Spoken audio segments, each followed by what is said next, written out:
আওয়ামী লীগের সহযোগী সংগঠনগুলোর পূর্ণাঙ্গ কমিটি হলেও যুবলীগের পূর্ণাঙ্গ কমিটি হচ্ছে না চলতি মাসও। নভেম্বরের মাঝামাঝি কমিটি প্রকাশ করা হবে বলে আশা করছেন নেতারা। এর আগে অনুমোদনের জন্য খসড়া কমিটি পাঠানো হবে আওয়ামী লীগ সভাপতি প্রধানমন্ত্রী শেখ হাসিনার কাছে। 2019 সালের ডিসেম্বরে আওয়ামী লীগের কেন্দ্রীয় সম্মেলনের আগেই যুবলীগ সহ সব সহযোগী সংগঠনের কেন্দ্রীয় সম্মেলন অনুষ্ঠিত হয়। তখন পূর্ণাঙ্গ কমিটি না দিয়ে ঘোষণা করা হয়েছিল শুধু সভাপতি ও সাধারণ সম্পাদকের নাম। এর প্রায় 10 মাস পর অক্টোবরে একে একে প্রকাশ হয় স্বেচ্ছাসেবক লীগ সহ সহযোগী সংগঠনগুলোর পূর্ণাঙ্গ কমিটি।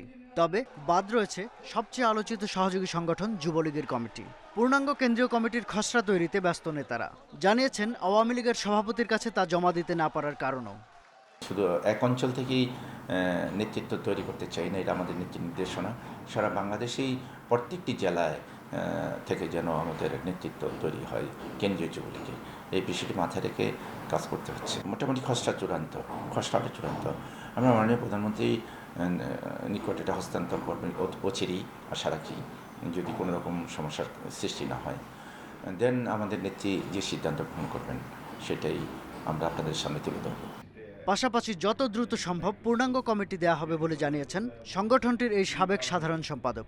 যুবলীগের একটু সমন্বয়ের চাইতে একটু বেশি লাগে, এটি স্বাভাবিক। যুবলীগের উপরে একটা বড় একটা ধাক্কা গেছে, যেহেতু একসঙ্গে 5-6টা সহযোগী সংগঠনের সম্মেলন হয়েছে। সবগুলা সহযোগী সংগঠনের কমিটি ইতিমধ্যেই অনুমোদন দিয়েছে এবং তারা সেই পূর্ণাঙ্গ কমিটি নিয়ে অলরেডি কাজে নেমে পড়েছে। অতএব যুবলীগের এই কমিটিও এই অল্প সময়ের মধ্যে, আগামী মাস তো বললেন, অনেক পুরা মাস, অনেক লম্বা সময়, আমার মনে হয় এর আগেই এটা কমিটি চূড়ান্ত হয়ে যাবে।